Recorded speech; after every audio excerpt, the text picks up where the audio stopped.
In this episode of Saunter On, I will be hiking some beautiful and some challenging trails, some new and fresh, and some familiar, following granite paths, following river valleys, collecting water from mountain streams, and walking by headlamp into the dark night, waking up to views of misty valleys, watching clouds caress the contours of the hills, and getting a reminder that autumn has its own abundance that calls us to stop and take it in and pay your respect to the cycles and the seasons. Right, I've survived the crescent steps of death. Get me out of my head. No joke, literally I just realised I've left my poles back and it feels like ages away. Oh, this is just going to be a thing. This is a wee bit porny or something. Oh, you're a brave man. Well, I don't know about that. But before I could get to experience all of that, I had to get myself down to the town at the foot of the hills, which meant getting out from the mists of my mind and into the mists of the mountains. From a mist that brings paralysis into the paradoxical mist that brings clarity.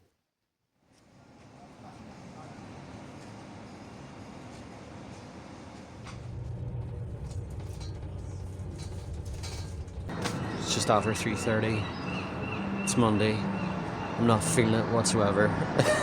But I'm in Newcastle and those are the Mournes behind me.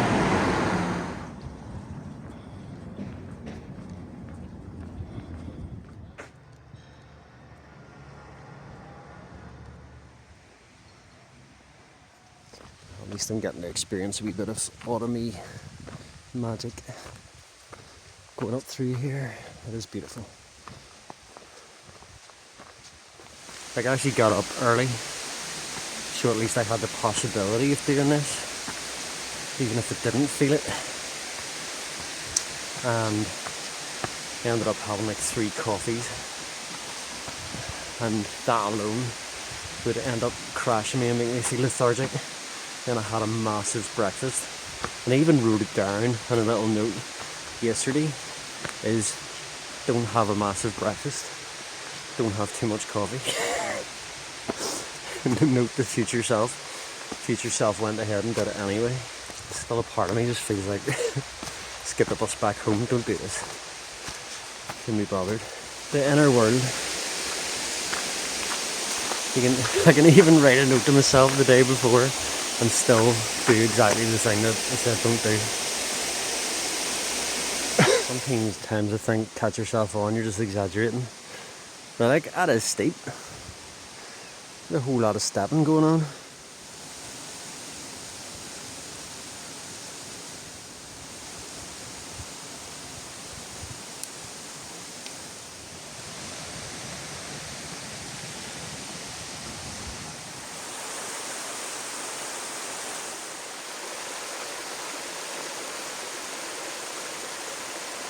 The whole way up through this forest is like that. Just lots of beautiful waterfalls and poodles and really, really nice. Onwards and upwards. So there is a temptation just to try and find a nice wee spot around here and just chill out. I'm not driving. Like, I can't choose the nicer, flatter walks into places. We've got less options, which is going to be the Glen River or basically through the back of tollymore towards Tracy Track or Gap. And I suppose both of those themselves kind of do put me off, so part of not feeling it is partly to do with that. Like, if that wee bus was still operating, it would take me around the car park. You know, I think I would, because that walk up that saddle between Ott and Carn is like, that's a walk in the park. So yeah, there are these elements, all these little elements that sort of come into play. Glad I didn't put on any more layers actually, because yeah, once you're in the woods and you're out of the wind. Actually hiking with this chest pack on, it's trapping heat, especially around chest area. So it's like having an effect as well. So literally I'm just in my base layer t-shirt and then this Salva really thin microgrid type stretch fleece. Allow yourself to feel that wee bit cooler and walk, and then decide after 15-20 minutes whether you're going to put another layer on. And usually the answer to that is no. In the absence of lighting fires and stuff, I do like looking out at wee lights. So as much as like being in nature, I like looking down over the wee people with the wee lights on and their hooses. Will I make it up to the saddle? I suppose a lot of why I do this is I know I get satisfaction, like having done it, feeling so pat yourself in the back going, yeah, well done. You went out there, you did it, you challenged yourself, you achieved something. Push your comfort zones or whatever. So there is that feeling of satisfaction. And then you feel like you can, or I feel like I can earn my kind of relaxation or my vices or whatever else. They become more enjoyable. It's allowing yourself to experience intentionally some discomfort. Like my legs do not feel comfortable, like I do not feel comfortable right now. Sweating. My leg muscles are thumping. But so aware of the people that are, even people younger than me, they're just like, for whatever reasons, just are unable to do this kind of thing. But also meeting a lot of people older than me that like used to love doing this and are no longer able to. And like those stories all have an impact on me. So while I can, I will. Oh, ice house. So yeah, that is the ice house, which is one of the few remnants of what was Donard House, which was in the grounds of Donard Forest. And it was owned by the Ainsley family, who also owned Castle Welling Castle, which is kind of the only thing that's left and still functional. And they also had Mount Panther, which is now where the deer farm is. So on the way down you can see the deer and the fields around it. But yeah, the ice house, one of the few remnants of this part of the Ainsley estates. Pretty cool. Imagine storing your burgers in there. Beauty, beauty, beauty, beauty, beauty, beauty, beauty. Let's camp beside a beautiful place. Let's leave our crap. No! It's so not going to come out, but I think one of the ponies that graze around here has taken itself right up into the top of that hill. So it's observing its terrain. Off it goes. Unless it's Simba. That's lovely. Like, I'm loving the colours there. You even see it in the camera, like the sort of darker greens on the right hand side, and then all these kind of more, all the ferns have gone to rust. Still a wee bit of heatheriness floating around. Yeah, that's pretty beautiful. How pretty is that wee tree? Ah, so nice. It's only about 3 foot high. Wee bonsai fir. Very lovely. Just me and the sheepses. I'll be going up into the mist. This sheep is hilarious. One, it seemed like it was wagging its tail, walking up to me like a dog. And then it's over here, and I can't tell whether it was initially just trying to scratch its back, or is trying to scratch its back and eat some of the tree. I think it's just back scratching, you know. Get in there, lad. Right, just ignore me. You just carry on. Just get on with it. Enjoying yourself. These sheep are super. Yeah, you're pretending like you're scared. So calm, actually, it's lovely. No wind, not a breath of wind. There's cattle up there grazing as well.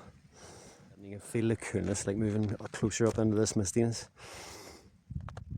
But it is just looking quite enchanting, if not slightly ominous. This part of the trail is beautiful hiking. After the steep ascents up through Donard Forest, this part levels off a bit and is just stunning. Just the experience of being in the mountains and following the Glen River Valley up towards the saddle.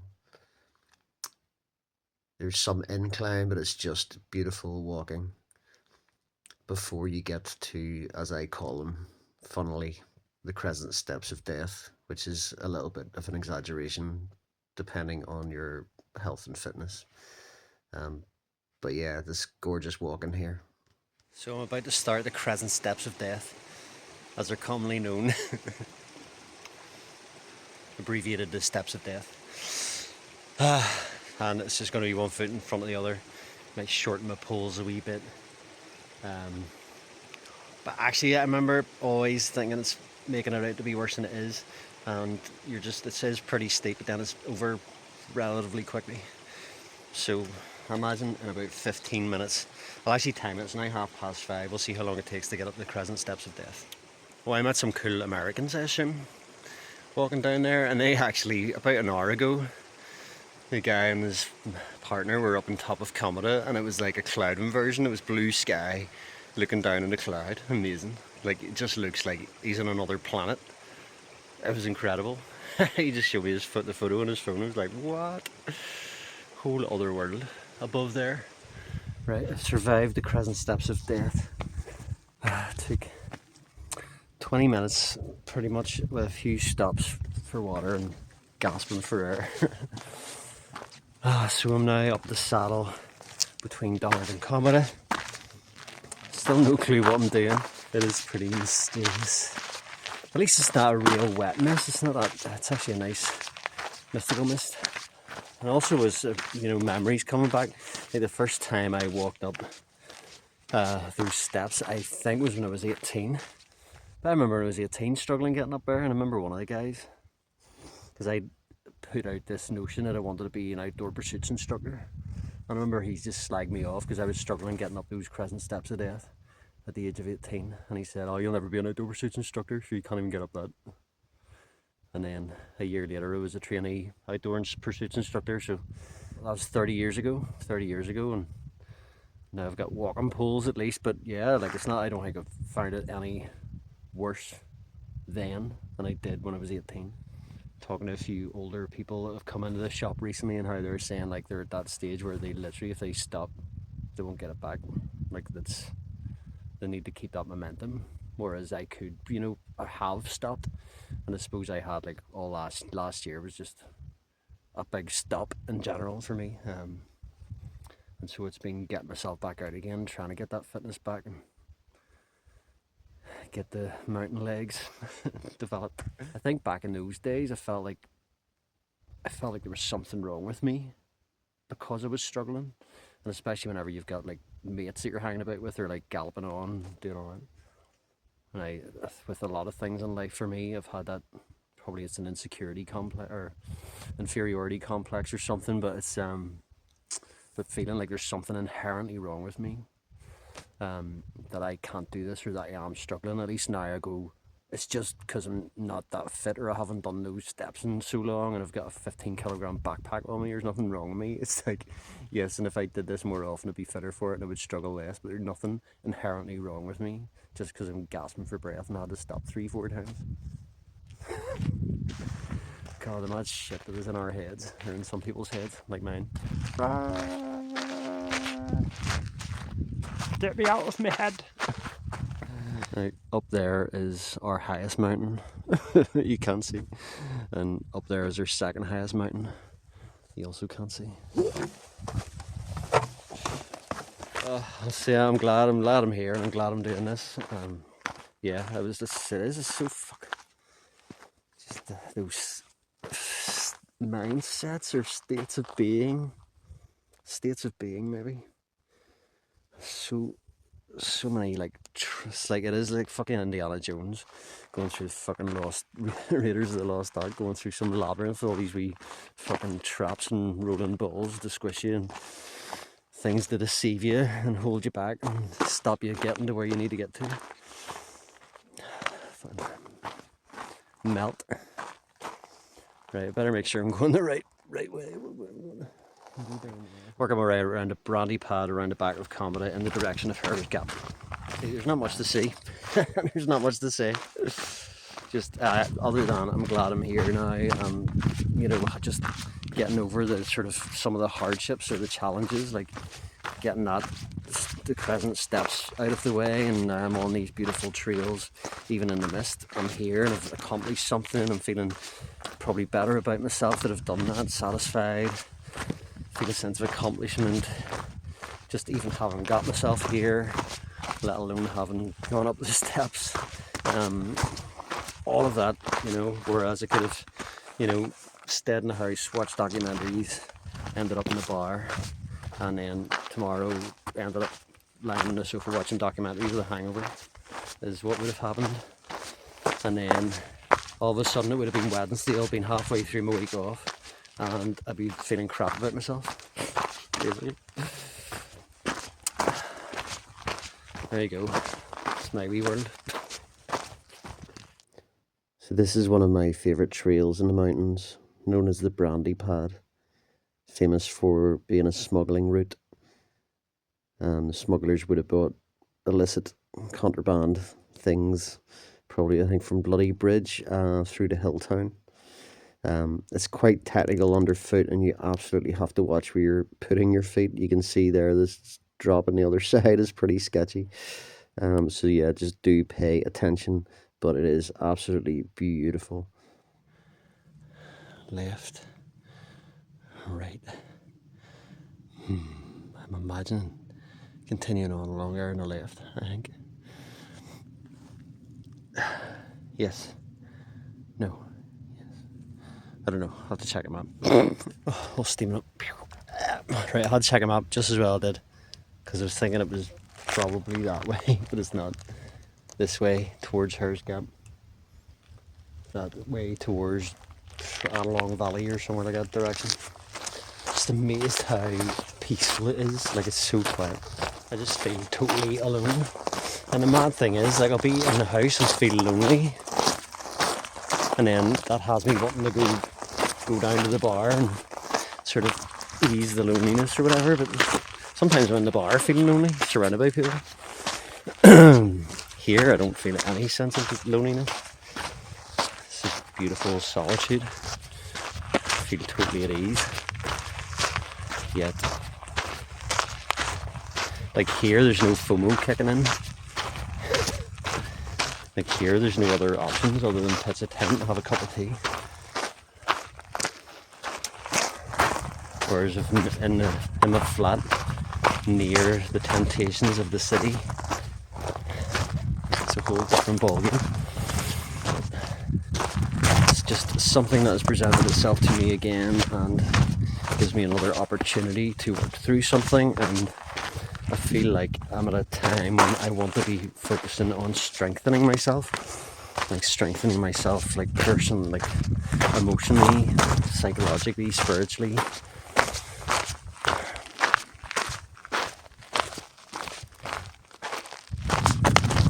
But like today, just practicing, making a decision and just making something happen, taking action.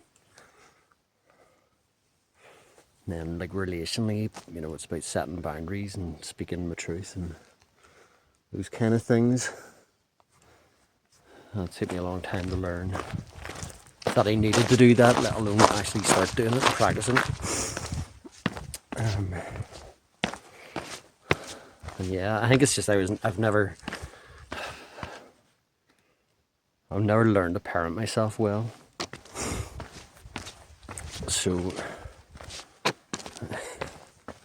it's like a parent that feeds its kid booze and wine and cigarettes to shut it up, to stop the tantrums. I think that's kind of what my inner parent situation is like. Here we are, I'm up in the mountains.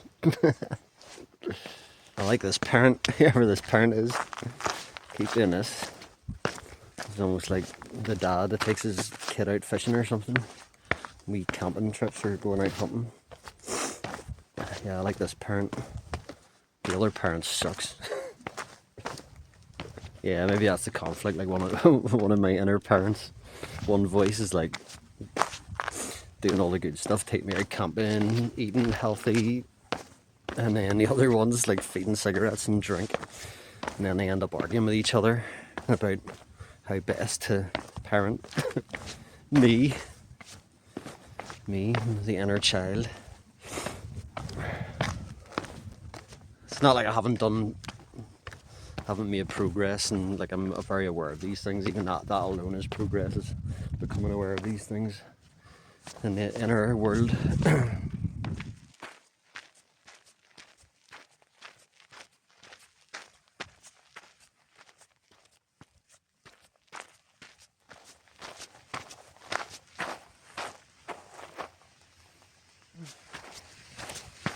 This wee trail, just watching me put your feet.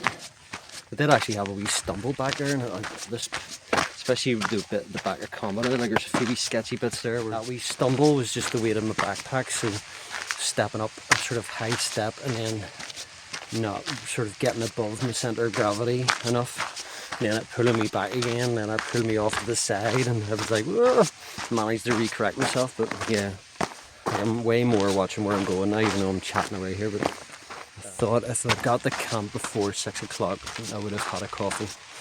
But it's not going to be 6 o'clock. So I'll be on the tea. So I could be putting up a tent in the dark and mist, although it may not be as misty down in the Tracy Valley. I was 20 to 7 now, so.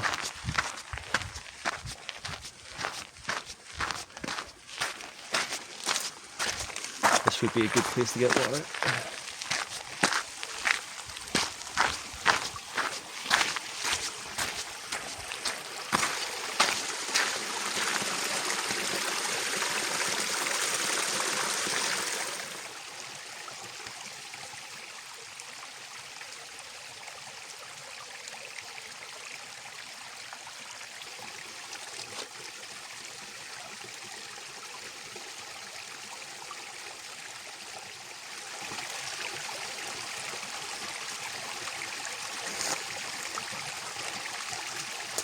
So yeah, I decided to best get water here because I don't think Hers Gap's too far away anyway, but then also, like, even if I'm going down to the Tracy River, it's all downhill anyway, so like it's much of a muchness. But if I decide to camp at Hers Gap, I'd rather have the water from here now. Traditionally, historically, I've always got a bit depressed, or a bit melancholy. It's just, you know, the cycles, the changes. I think a lot about sort of life and death, and it's like the ending of the summer, the ending of the abundance and the vitality, and so it does bring all of that up for me again. Every year that passes, another year I don't have. So all that kind of gets kicked up in my little noggin. As well, but it's important for me to just continue to keep going out. So even if that is like hammock camps and having fires, no joke, literally I just realised I've left my poles back and it feels like ages away. Oh, this is going to be a thing.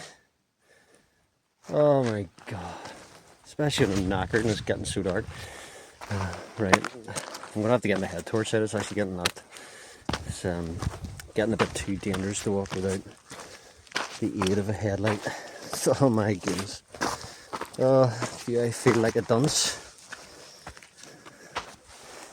Oh. Oh, well, luckily I'm not as wrecked as I was in this last hike, and I'm not willing to leave another set of walking poles behind. But like all of this is like, it's kind of on the flat. It's kind of on the flat, but it's like, it's technical underfoot, so it is really draining. But right, I'm gonna have to just get my head torch out here and really pay attention. Right, so the next you'll hear from me will probably be in the dark with a head torch on, putting up my tent at Hers Gap. Definitely gonna be Hers Gap now. Right, reunited with my walking poles. That was it felt like an extra kilometre and a half. That's what it felt like, just to get my walking poles that I stupidly left behind and I was getting water. Also, I realised I should have brought my phone with me. I left my phone with my bag, but if things had gone shit, like if I didn't have this head torch, I would have been broken somewhere along there. But if the head torch had conked out, now it's been charged, but anything can happen to these things. Like if I have my phone with me, at least I'd have a backup light source, because getting along there on those trails in the dark is pretty gnarly, especially when you're dehydrated, you're hungry, exhausted, and just wanting to, so you tend to be speeding up, wanting to rush to try and get to the pools, and then rush to get back again, rush to get back to putting a tent up, and rush to get food, and speed you up, and then you're end up more likely to wreck yourself.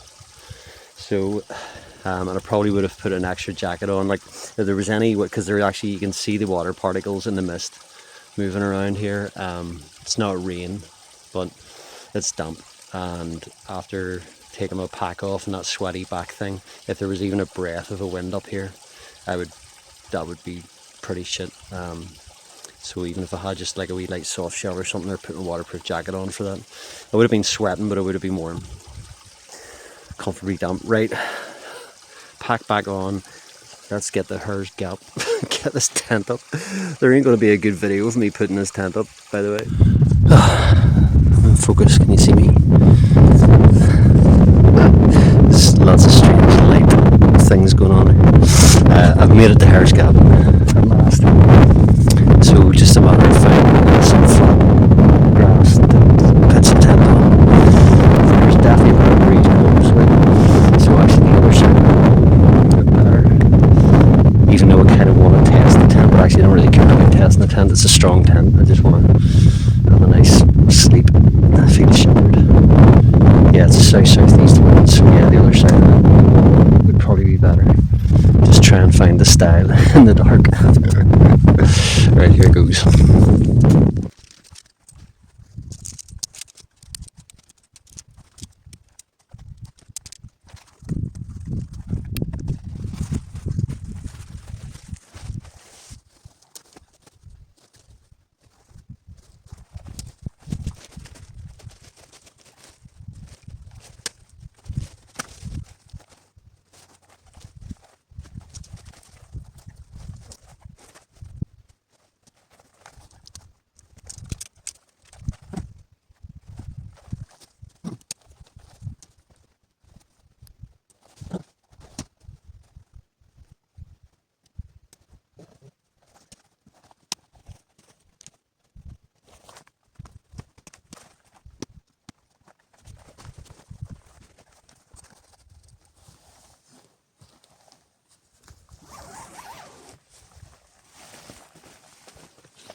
I've got the grotto up.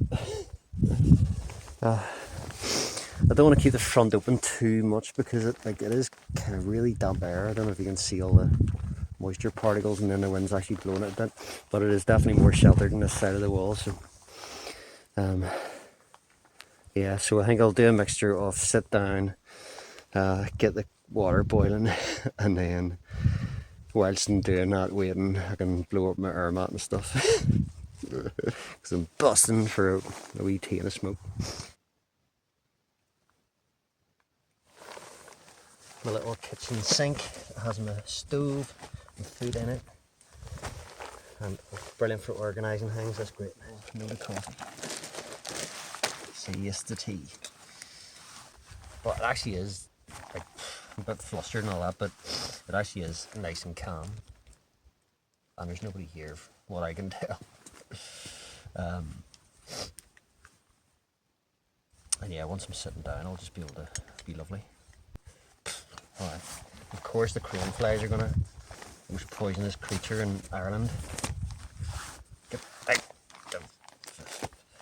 So zip that back up again. Get the stuff into it, otherwise it'll be full of bugs. That water, where I got it from, there's a big massive gully up above it, and it's kind of gully where a sheep could have fallen off and died and be lying rotten in the river. There's always those circumstances. It wasn't flowing straight out. Right, so I need enough water for a big mug of tea and for, I think it's going to be noodles. Yeah, I think it's going to be noodles.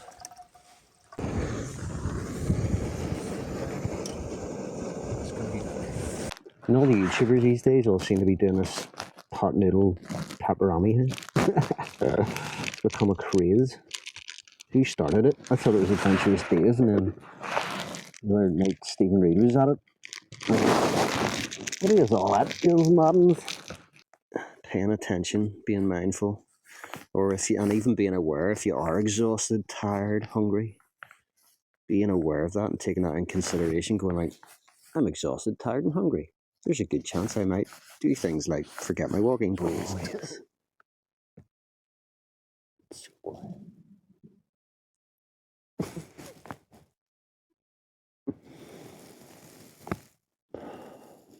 I haven't actually got in there, like, other than whenever I was in the flat putting it up, but I love that it's, you know, outer pitch all goes up in one go, so or outer first keeps the inner dry, so refreshing, even in a night like this where it's just misty, kind of damp air, basically, but that's, oh, so nice.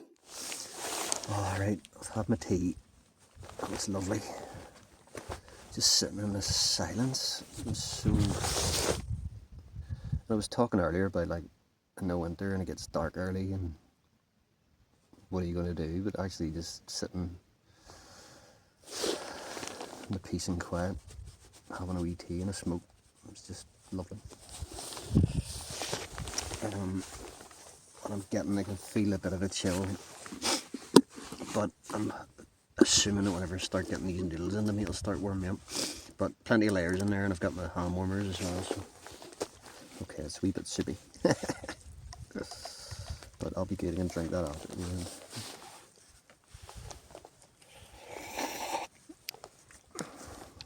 That'll be ready.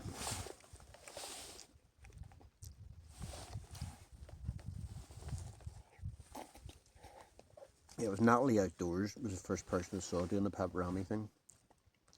And I think she said it was Adventurous Dave put her onto it. Wonder who started it. So I haven't actually eaten anything other than one of those wee raw fruit nut bar things since breakfast. And it was admittedly a big breakfast. It's a wee bit bland because there's definitely way too much water. But whenever you've done a big hike and you're busted and you're just anything hits a spot, it's warm. The fact that it's warm is just nice. I'm really glad I'm here, considering, like, before I started up the steepness of getting up to the saddle, and where I thought about, you know, just camping near the forest, and you know, I'm glad I'm here now. I think it's the hiking. I need to get a good hiking. I get a lot out of that. Of course, there's a time for just having a nice, easy go walk short distance and pitch, but I'm really glad I challenged myself and got out of the house and challenged myself and hiked up them steps. Napkin.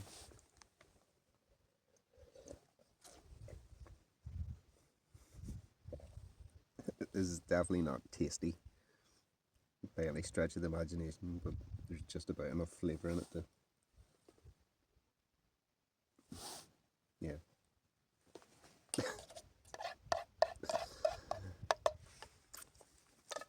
But yeah, I'm looking forward to getting into the tent and getting another wee puffy layer on.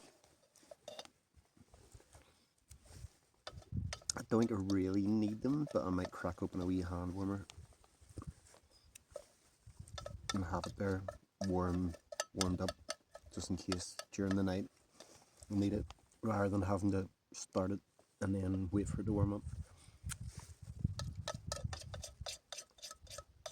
But yeah, I feel my back's a wee bit chilly. Didn't take long. I think I'll get into the tent now. Try and get warmed up a bit more.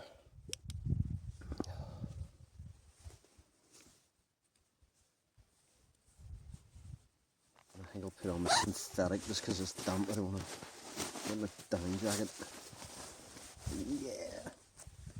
Toasty, toasty.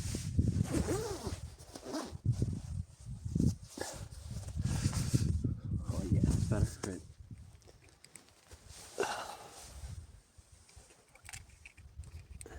Use that wee hook that's here. Oop.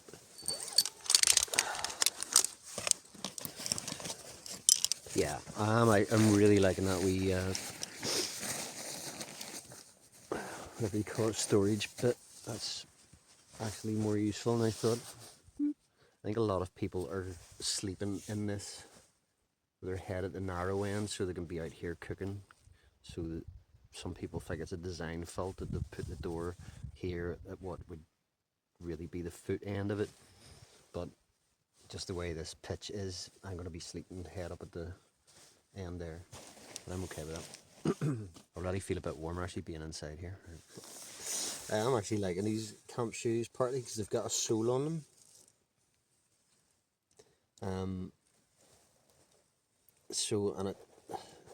And instead of having a sandal, I feel like there's a bit more protection from the wet. So if I do slip them on, and they're easy to get on and off too. So getting in here, going out there if I need to pee, which I will definitely need to do at some point, if not other things. And here we are inside the grotto.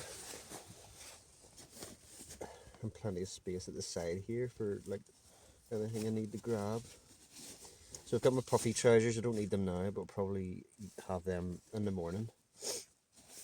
Get them on for when I'm having my morning coffee. And then this is when I can get my socks off. Like get naked and get my long johns on actually. Oh yeah, I like this tent. I like it. I feel. Yeah, even though the other tent had more space, it was a two-person Fjern tent, being a two-person, but actually it's cozier being in this tent, and still there's space, there's space. It doesn't feel like a coffin, like feels nice. Plenty of headroom. There's definitely long johns, fresh socks, and a base layer. YMB hand warmers, so get them going.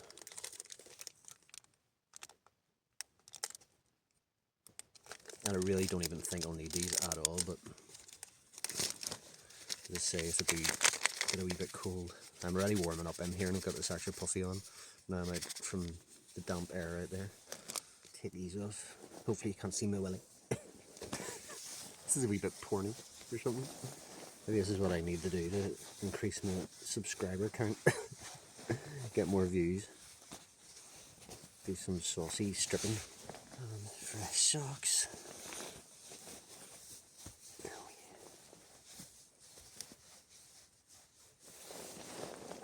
Awesome.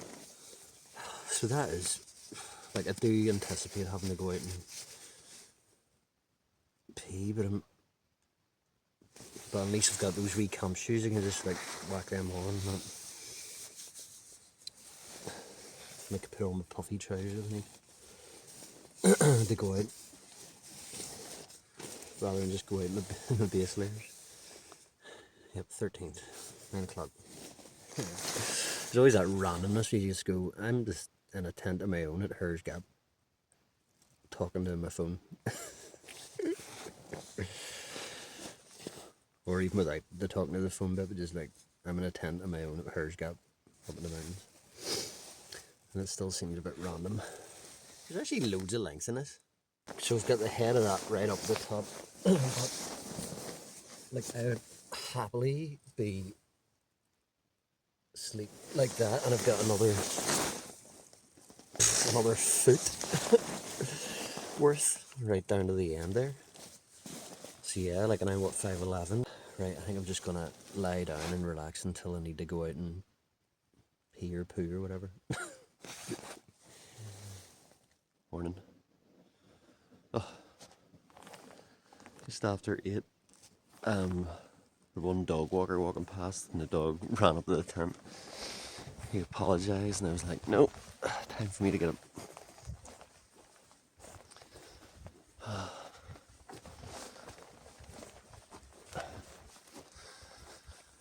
I need to do my needfuls before getting my morning coffee.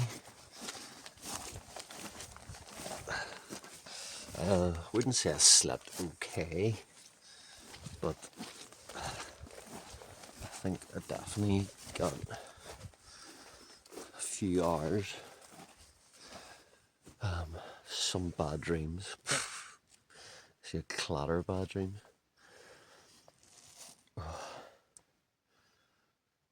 That's why I lay on a bit more, because I probably would have got up about 7 or so, or earlier, but it's so peaceful. There was wind, did pick up about 10 o'clock or so, and actually the front flap where the door was actually flapping a bit, but there's a peg out point on it, and as soon as you use that, it's totally fine.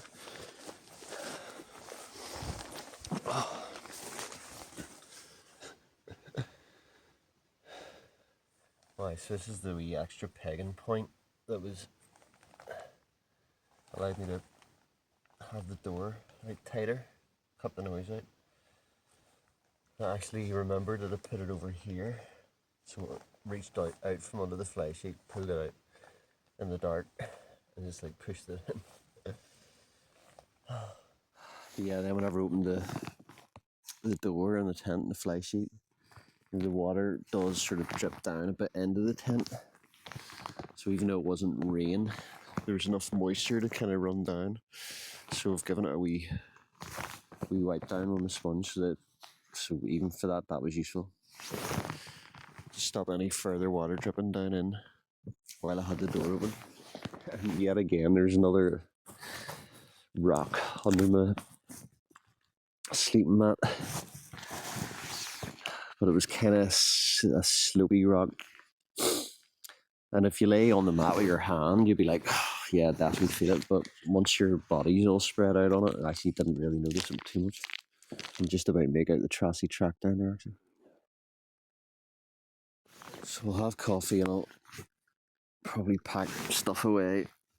I have thought about, I wonder if the Mourne Lodge cafe is open and if they do a veggie breakfast.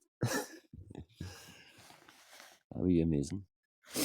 Yeah, my wee hot slippers are great actually. And like, obviously the grass is going to be soaking, so I've done a decent enough job. I feel like my socks aren't totally soaked. But yeah, just nice and easy to get on and off. Right, and there's the Tracy River and the Tracy track. Yeah, and basically I follow that down. It connects onto the Mourne Way, and then essentially follow the Mourne Way back. Where is Moore? Yeah, it's not too far out of the way. So I might look that up online, see if the cafe's open. Instead of having couscous here. Just about make out Tracy track there. Ghostly. That's what I'll be walking my way down once I've packed away. So it should be mostly flattish. But I always remember this walk through Tollymore to Newcastle always takes far longer than remembered. So I'm remembering and it takes far longer than remembered. Oh, yeah, we larks right up here. It's had a nice wee moment. Like, well, two larks just flew right past my face, chasing each other. That was cool. And then actually, because earlier I heard a wing beat fly past the tent once or twice. That was culprit. And I could hear the wing beat and I was like, that sounds like a wren. But a wren up here? Literally saw a pair of wren. They were shouting at me on that wee rock across from me, and now they're singing. Two wee wren up at Hers Gap. Who knew? Place to be. The view of Tracy Track is appearing and disappearing. Bands of mist just rolling in and out. But it does give it this kind of energy and atmosphere that it'll be totally different next time I'm here, unless it's exactly like this. It will be very different. It's meant to be misty and foggy all week, so I don't know what the rest of my week off will look like. But it's only Tuesday. I was just thinking, like, how I was not feeling it at all yesterday. I was in the house, still wasn't feeling it when I got into town, still wasn't feeling it when I got into Newcastle, still was kind of like not feeling it on the way up the Glen River. And it was only really once I had that, the challenge, actually, just taking it, it's that stuff, making something happen and doing something sometimes is what needs to be done. But just walking up those, getting up the crescent steps of death and then over the wall, and once I was on the brandy pad, and I suppose I had a purpose then of where I wanted to get to, but yeah, and actually just hiking in the dark was pretty cool, despite leaving my poles behind and having to go back and get them and all that malarkey. But like walking with a head torch and pitching in the dark was actually pretty cool. What I used to do all the time, actually. I remember back when I was like 18, 19, just going into the mountains for the first time, and I don't know why I did this. I still haven't figured that out, but I used to like hang out in Newcastle till about 11 o'clock at night and then walk up into the mountains at like starting at 11 o'clock, almost intentionally to walk in the dark. And I don't know why that was. I have a feeling it might have been because I thought sitting by my tent on my own in the mountains wouldn't be enjoyable. So at least if I started at 11, I'd be exhausted by the time I got to the like setup. And I was quite often in the bivy bag then. I would just find somewhere, stick get the bivy bag out and sleep like 2 o'clock in the morning. But in those days, my head was much more intense. The stuff going on in my head felt much more intense. So sitting on my own, and even being my own in the mountains, was a pretty intense experience. Whereas now, I quite enjoy my own thought world for the most part, unless things are against me or I'm up against something that I'm struggling with. But in general, like I quite enjoy my headspace. Just let my thoughts do their thing and observe them and see what they're doing. It's like watching a little child in the garden running around, seeing what it's poking at, what it's lifting. So yeah, funny. And I used to like, that was back in my days when I ate meat, and I would like go to Zebedee's burger joint, and I would like have a £1/4 bacon double cheeseburger, and then at 11 o'clock set off to head up into the mountains.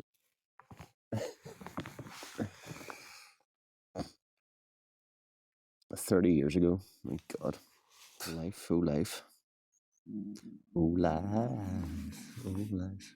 Stomach's rumbling, making loads of noises anyway. But yeah, I'm glad to be here basically. So I'm hoping this will be a reminder that even if I'm not feeling it, just go and do it. Like, this is never going to be a bad thing. Like, even if I'm not feeling like once like here, would I rather be in my house right now? No. I'll be glad to get back to my flat and have a bath and have a nap and all of that and the coziness. But I'll appreciate that coziness a lot more having been here and having that satisfaction. And I love even making my way home through town and all, just my rucksack on, knowing that I've accomplished something or done something. Challenge myself. We all inherently have value. And I know my inherent value, but there's also a level of self-esteem that can only come with doing things that create self-esteem. And some of that takes effort or challenge or some amount of work or energy expenditure in order to create a life and a lifestyle that lends itself to having self-esteem. Yes, there's inherent self-worth, but there's also a lot of stuff on top of that. I think I've struggled a lot with inherent self-worth throughout my life. and I always felt like I had to do something in order to feel like I was worthy. So it's more difficult for me when like not doing some of these types of things and like still feeling I have worth. I think that's still a bit of a thing.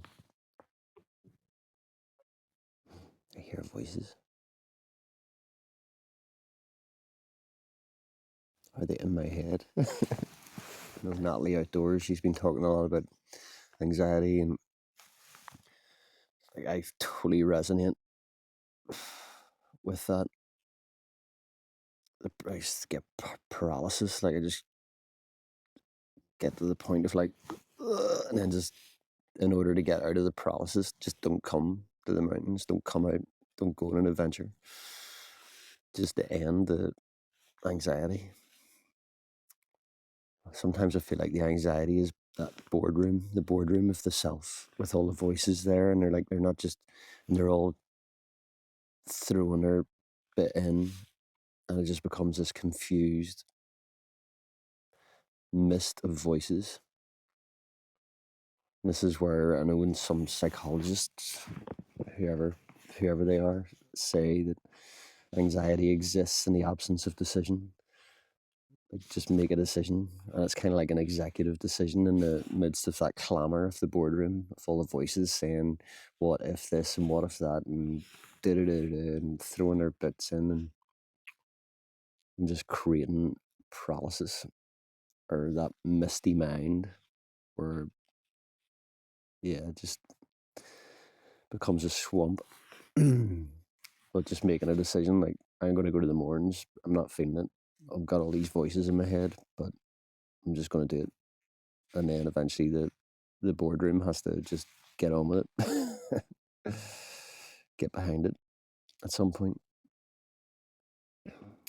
That's just one theory.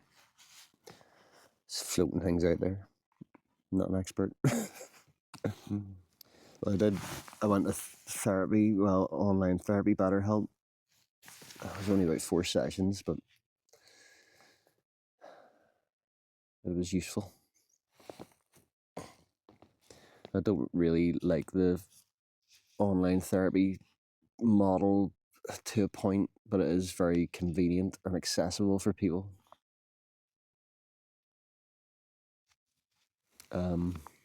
Yeah, and it was, it was a good experience. It was positive for me. Can just help point you in the right direction or help you reassure yourself about certain things or whatever else it is. But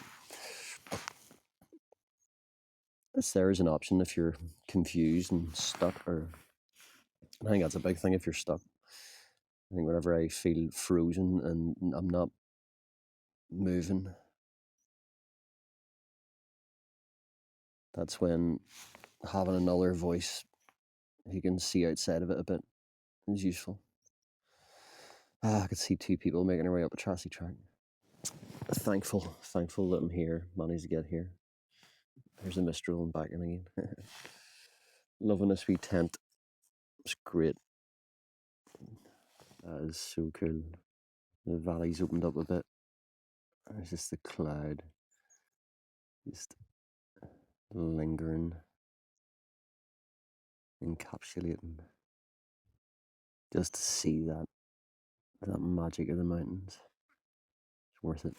Oh, there's people. And a sheep. And a dog. Well, maybe that was the guy that came by earlier. We'll find out. Doggo spotted me. There goes Jack and his doggo. He's happy to have a proper walk. Very happy dog.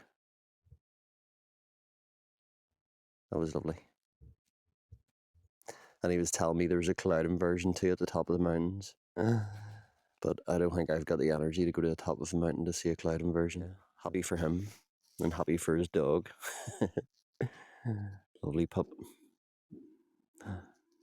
Right, time to start doing stuff here, moving.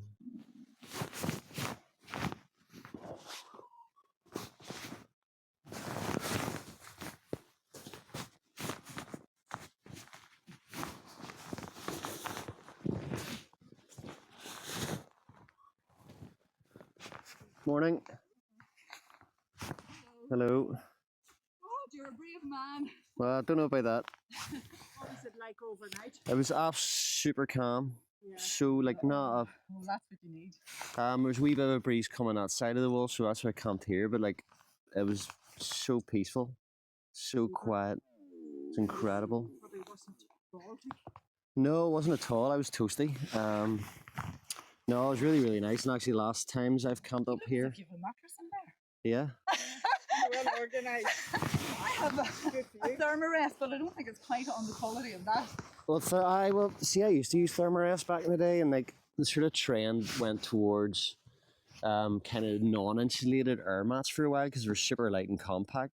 And then there's these type of ones now have like foil linings in them, so they keep the weight down but put in foil layers into it for insulation. That looks impressive. It's far more comfortable. Like I remember the thermarest. I think I'm spoiled now. I couldn't use a thermarest. And your tent looks as if it would weather the wind as best any tent. Well, It's a single one, isn't it's and it's a new tent actually. That's why I have it up here, just get it out and test it out a bit. But super sturdy. Like it's a good night. well, yeah. Some bad dreams that woke me up, but other than that. It's just beautiful. It is now, like the view now is magical. Like before, like it was not too great, but it's been amazing watching the mist kind of roll up around the hills there. And yeah, where are you off to today? You'll find out. We'll see. Well, apparently there's a cloud inversion. The guy Jack I was talking to said there's a cloud inversion. So if you get up to the high peaks like Commodore or somewhere, you might get that. Yeah, get on top of it. That is amazing. I've seen it before. It'd be amazing just to walk up out of the clouds. Beautiful. Yeah. See magical. Have a lovely day. Take care. Thank you. Oh, putting on damp shoes. They're not soaked. They're damp. You normalise these things. And once I get walking down through there, I'm sure they'll get damper. Like I can feel inside those and actually feel pretty dry actually. So I think I'll be bringing them more often. They were great. Bit on the weighty side, but sure. And I'm glad I just brought this, just even for standing on, just for changing my trousers, which happened just as they were walking up.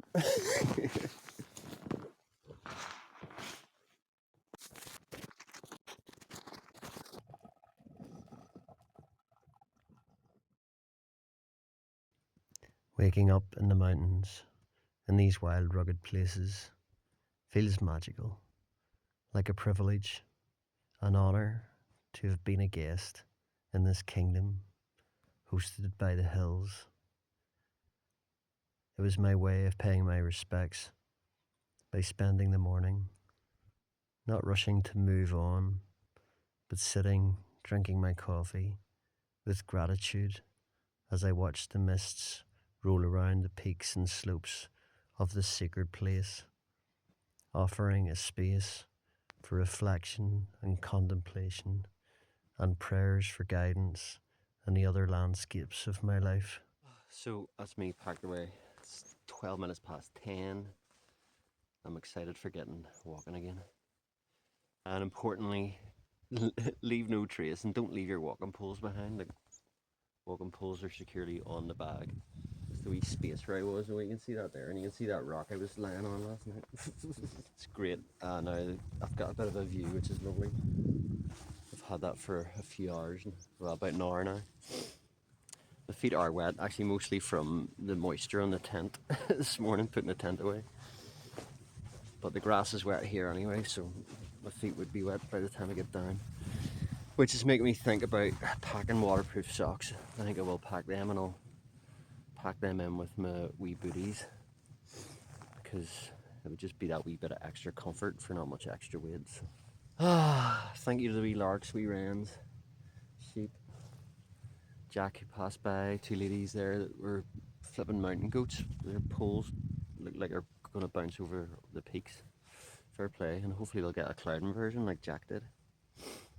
That would be pretty amazing, but I just don't have the energy for that. Time to walk and watch my footing, so phone's going away. The trail from Hers Gap down into the valley was just a perfect start to the day. It's kind of technical underfoot, you have to watch your feet, but it was really beautiful.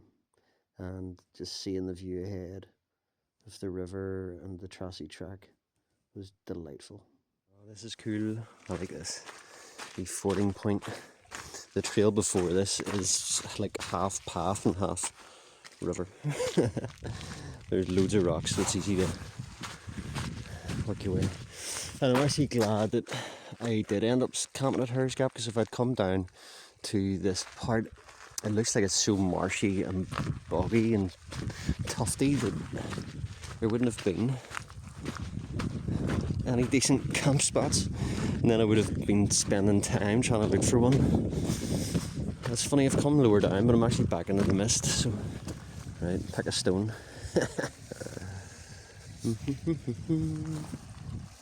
Okay, looks good.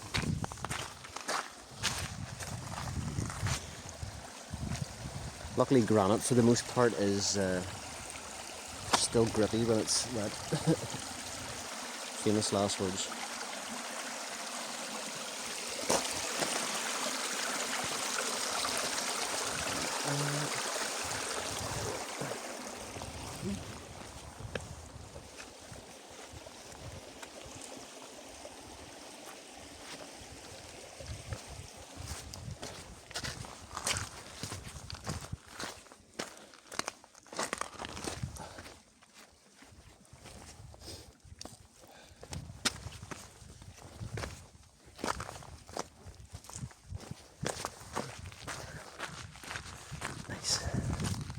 So just for future reference, that's probably the first campable spot that I've spied on the way down the Tracy River Valley. The rest is all tufted, boggy, marshy looking stuff.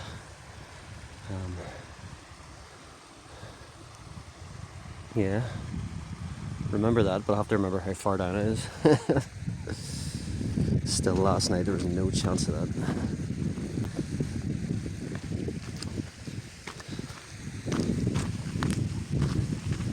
Literally would have been a shot in the dark. Looking for a needle in a haystack in the dark.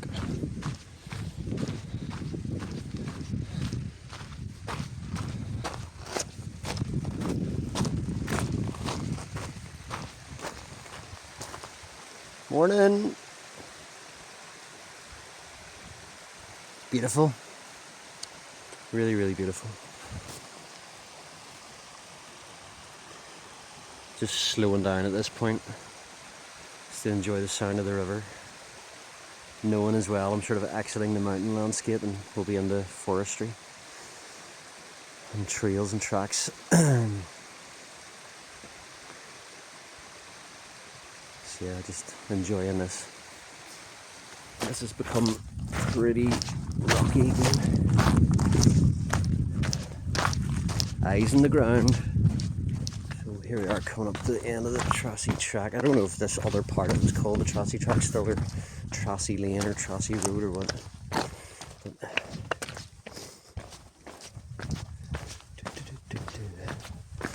it's always nice to see the wee familiar things.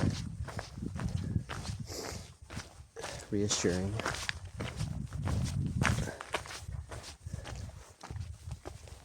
Will I fit in here? Yes, just about.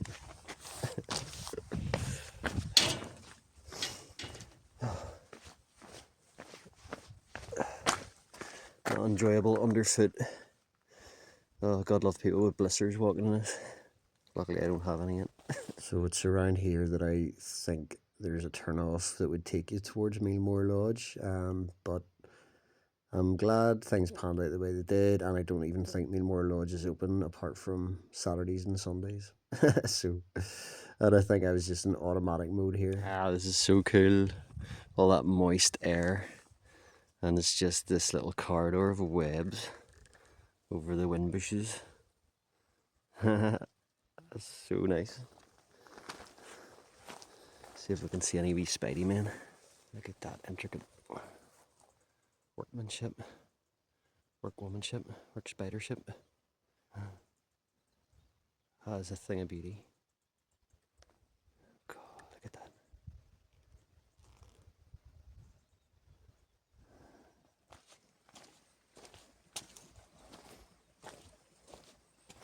I'm gonna go face possible death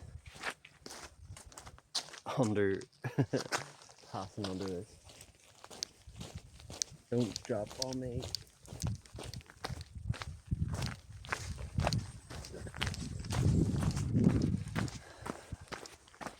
Survived to tell a tale.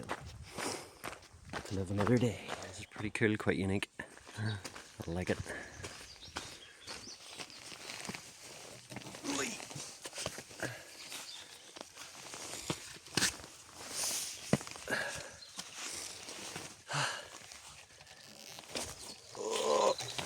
Oh, everything's a bit harder without rucksack.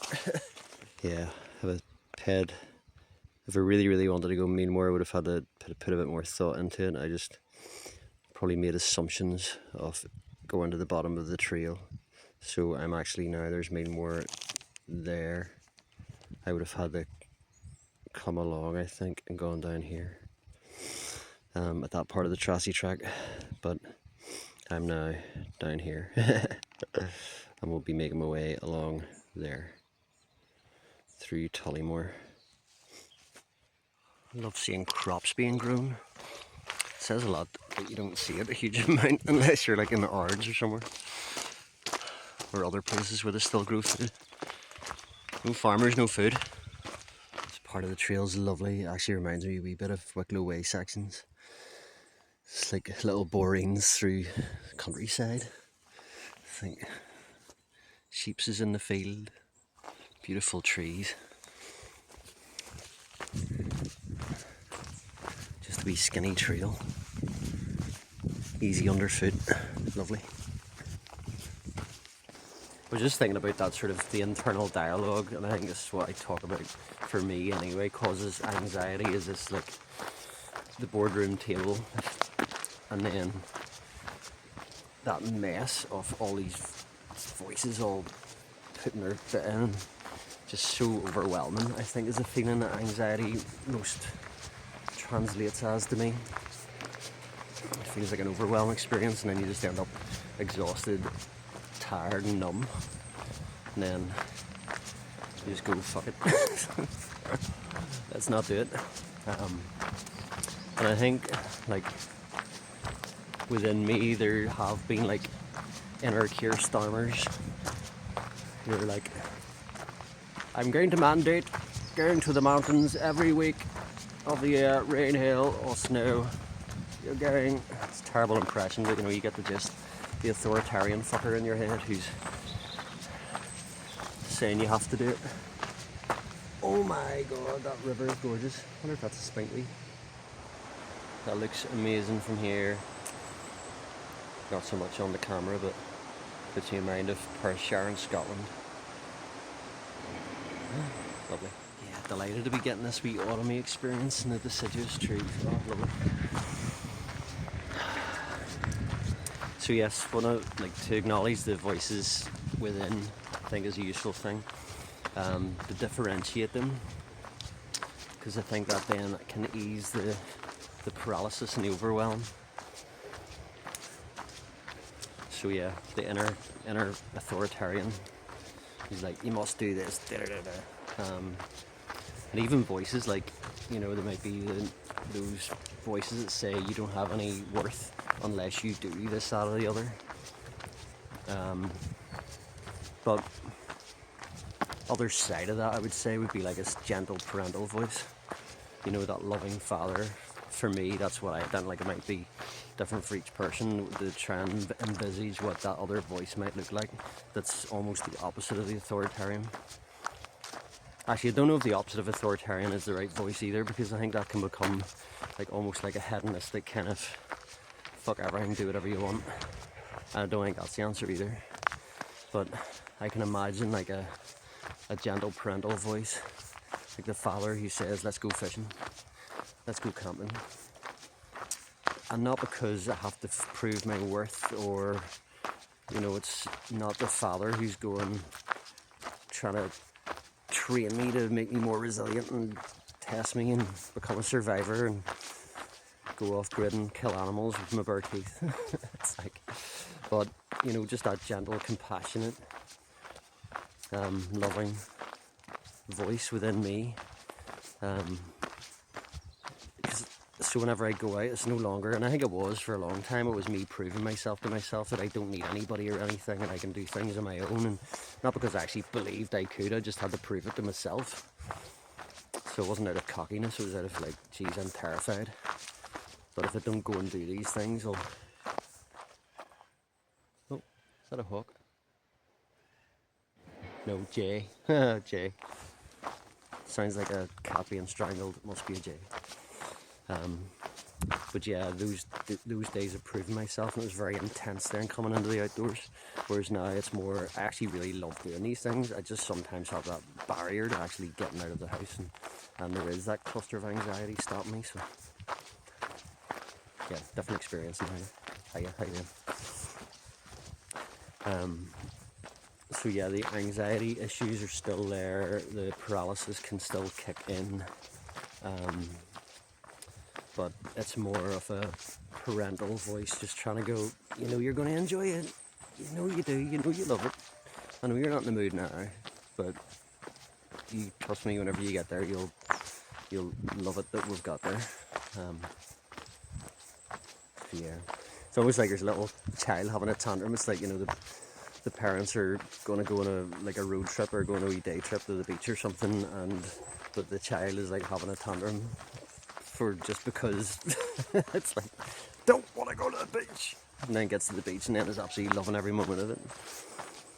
I think that's a kind of brief description of my inner world, the conversations within. Isn't she lovely? Isn't she wonderful?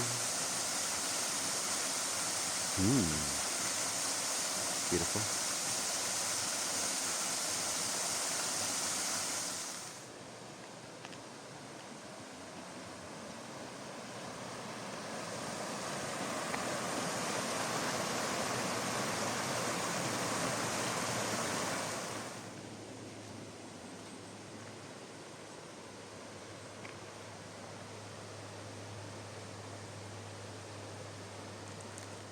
So this is Parnell's Bridge.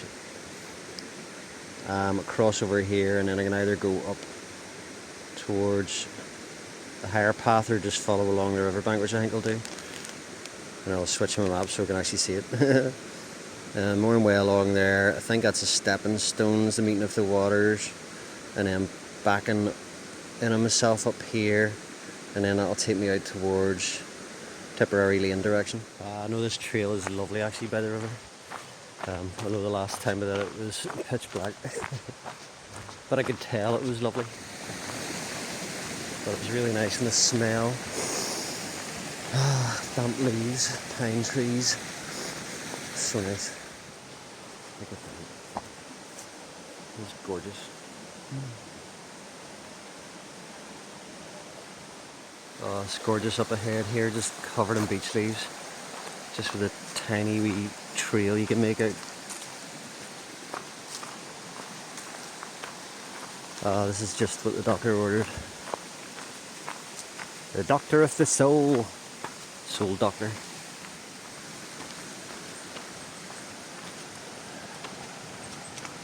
The sound of little long-tailed tits above me. Well, there's the stepping stones, but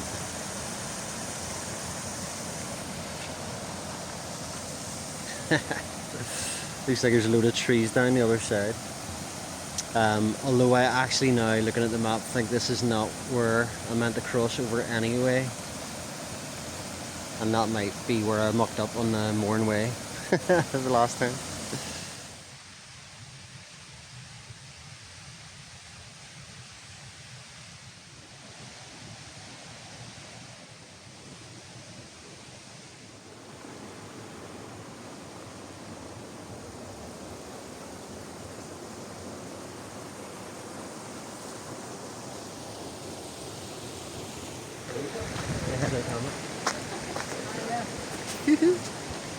Although I'm glad I'm kind of doing this after being in the mountains and having that experience. I'm glad I'm actually having this after and getting to enjoy this fall, autumn, the seed fall. It's Halloween. Right, so this looks like the meeting of the waters, river, and look at stepping stones there as well. So that's where I went wrong last time, because I went over the first stepping stones.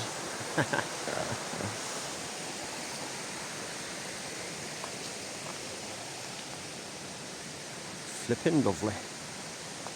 And there are a pair of jay flying about in the tops of the trees too.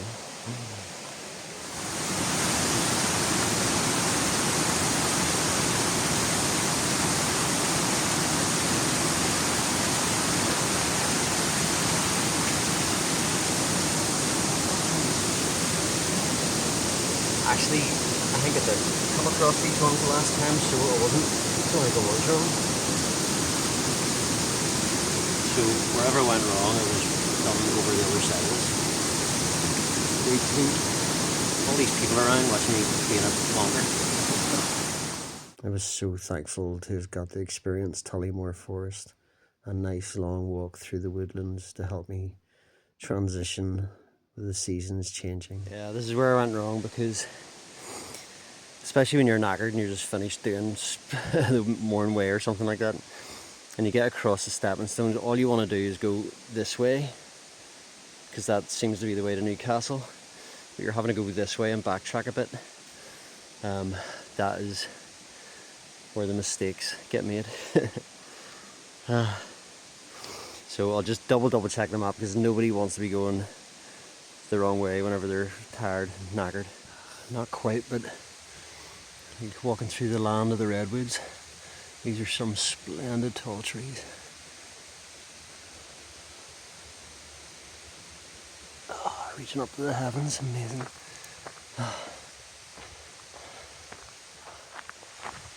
I'm currently wearing long johns, and let's just say, not too many words, I wish I wasn't.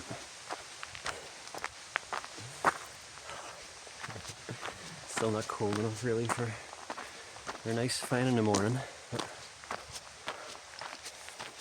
Doing a hike like this, when it's not that cold, is not too pleasant. More way down here, okay. This is just a wee bit of unexpected beauty. Like going through forestry and it's all very samey. And then you come on these like high up deciduous trees planted along a beautiful stone wall, and a wee gate and a mountain peaking behind it, which I'm not guessing right as it looks mountain.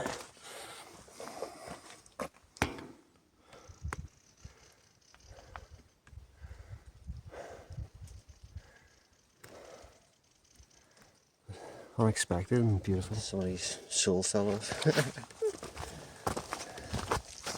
Yeah, lovely colours. I believe what I'm going up around now, around the back of Tollymore, is what's known as the Drins. So they're kind of two hills, essentially, at the back of Tollymore. So I think I'm skirting around those.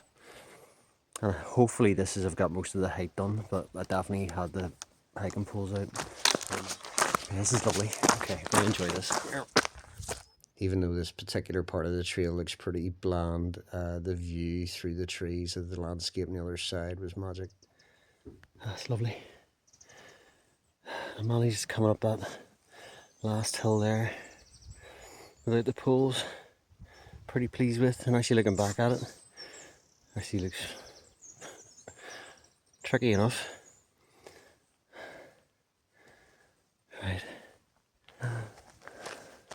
This landscape here is just beautiful, and that habitat just in the sort of in the valley there just looks absolutely like, if it's not called the red bog, it should be called the red bog. And there's some amazing reed habitat down there as well, surrounded by hills and mountains. Absolutely wonderful. And hopefully this is skirting around and not more ups. No ups. Are you sure? Do I have to? Want to go down the hill? No. Yeah, it's been really well signposted, and it definitely was leading up here, from what I could tell. Unless, I don't know, maybe not. Maybe I did miss that. But definitely seemed like it was directing me up here. That these paths split and there's no sign, but just checked Outdoor Active and definitely the right one leads out towards the direction of Tipperary Lane. That one would just could be confusing and lead out elsewhere. So I'm going to follow this one. It's nice though, and I'm loving these like fresh landscapes for me, because like some parts of this, you know, I wasn't at them like it was about 30 years ago, or like just maybe short of that, but whereas some of these bits are just either I've never ever been to them or so long ago can't remember them, so it just feels super fresh and new, which I love. Some trail that way, but not Mourne Way trail.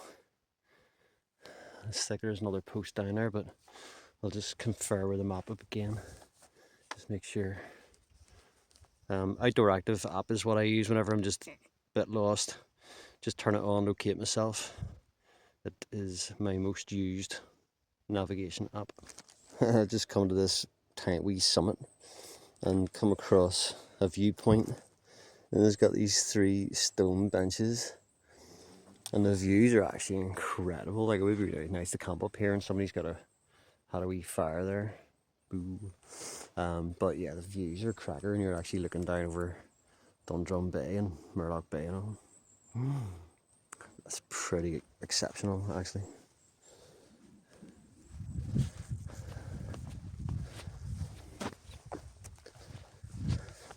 So this is called Curragard. So I'm definitely in the right trail in general. Although I think there's a path that skirts around this, so you don't have to come up it. But I'm really glad I came up it, because it's just lovely. Oh, I must be Hilly there. I remember camping up there before. The ones from Green Hill YMCA. And I remember some of them actually climbed up and slept in sleeping bags up on the mast. No names. This is gorgeous. Wow, I definitely want to come up here again. Could I do a wild camp up here? Right, so I'm up on top of that. So I need to find this trail here.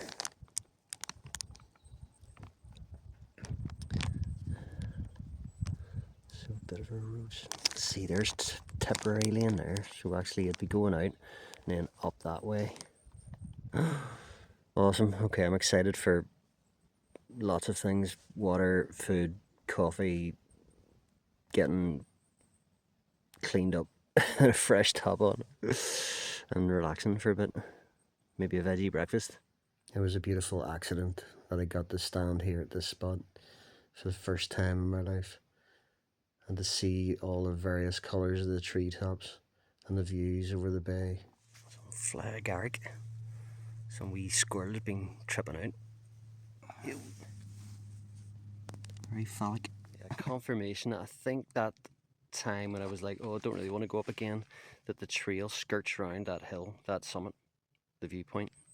So the Mourne Way doesn't go up over it.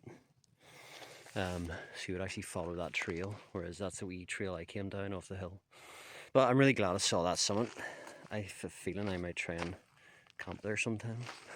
It was gorgeous, just the variety of the views, just looking over the hills, and then there's wee farmhouses, and looking over Dundrum Bay, and just realising all I've eaten since yesterday morning. So I had my breakfast probably at about 10 o'clock in the morning, which is basically like fried eggs and sourdough. Pretty big quantity of it. And then I didn't eat until 9 o'clock that night, so 12 hours later pretty much, having those noodles, 1 pack of noodles. Why, in between those I had one of those naked bars, and I had one of those this morning, and I've had 2 handfuls of dry roasted nuts, and it's now like 1:30. I'm hungry, but it's not like I'm still going. I've got energy.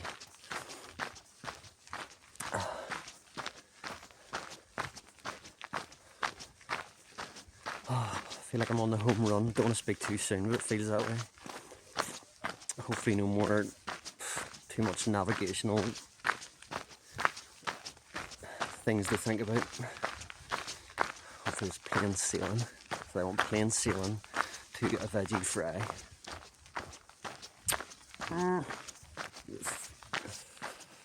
Or go to the centre and get hash brown and beans. That was great last time actually. I hit the spot alright. If they've got any left. Well, it's getting a bit late. Might be. Oh, that would be great actually. Just coming to the end. Well, it feels like the end of the Mourne Way proper, as in off-road forest, all that, mountains, and onto the little back lanes of Newcastle. It was nice to even that last section of forest. It's kind of, it's forestry, reminds me a bit of the Wicklow Way, but it just gave me time to actually reflect on what turned out to be a far more epic adventure than I thought it was going to be. Right, I was a bit confused there. Not that way. So basically along this wee road stretch, and then Tipperary Lane goes off to the left. Nice.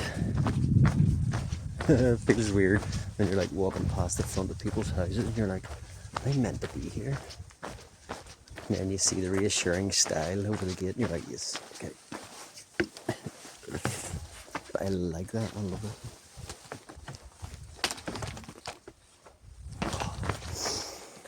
Smell of farms.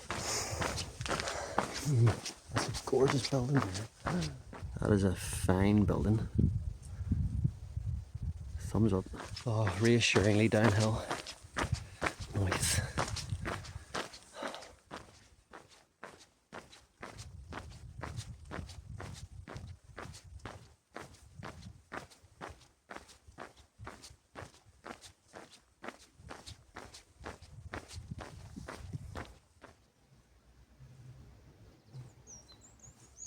So I've seen it on the map for so many years, never been down it. Tipperary Lane. Made it cool. First time in this trail. Though I do think somebody was murdered on this lane not so long ago. Somebody walked past me and gave me a funny, said hello and didn't say anything back to me, just gave me a funny look. And I don't know if it's because like one of my trouser legs had fallen down and the other one was still up. And I looked like a West Coast gangster. Or East Coast, whatever it was. Or whether he's just a grumpy bastard and just couldn't be arsed saying hello. Either way, I did notice that my trouser leg had fallen down. I just looked miserable. So this is Tipperary Lane. It's just a wee lane. Does what it says in the tin. But bypasses the roads, more importantly. Doing road sections after a hike like that is just draining. And you're already drained. And you're on a road and cars are whizzing past and you're on pavement. It's just psychologically, I think, more than anything. I don't actually feel it any more on my feet necessarily. Some people hate tarmac and sort of whatever, but just psychologically, I think being on those kind of roads, cars whizzing past, you're just a pedestrian again. Whereas this is kind of like the trail still continues. You're still on it. And will lead us right into the heart of Newcastle. Feels like a long old lane.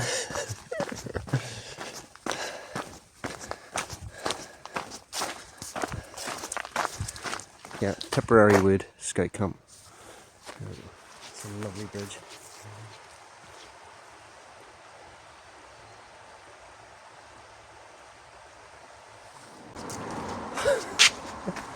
I don't know if I'm still going.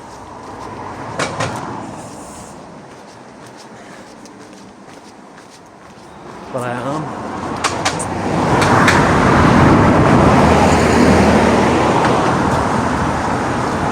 Not far now. Oh yeah. I'll be happy with a wee sandwich, even to be honest. Even if I don't get something nicer than that. At this stage, anything will be delightful. So So yes, despite being absolutely exhausted, dehydrated, hungry, I actually still have my humour. I still have a bit of energy. I don't know where it's coming from. I still have to, once you get all that, get my food, coffee, whatever else, still have to get an hour and 20-minute bus to Belfast and then another bus back up to my house.